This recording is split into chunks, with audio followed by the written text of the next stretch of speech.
Welcome to the cooler report. I'm going to demonstrate our new products on my right hand. This is dry display countertop cases. Let me give you the measurements first. The unit's overall length is about like 16 inches. Front to the behind is about like 15 inches. And the overall height, they are almost about like 28.5 inches tall.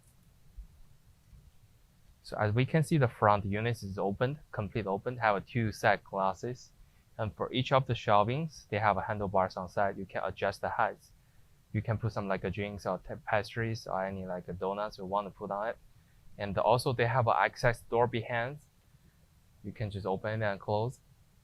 And on top of the units have a lights right here. They can light up all the food, looks beautiful. And also we do have a sanitation stickers on the side. They come in with our brand's names and all the car sheets information details. And at the back of the units, we have a switchers right here at the bottoms. And also we're having a standard of 110 US plugs. Let me give you the measurement for the shelvings. The shelving, they are about like 9 inches deep. And the length, it's about like 14 inches wide. The same. So this is all the information about our products. If you have more questions, feel free to contact with us. Thank you.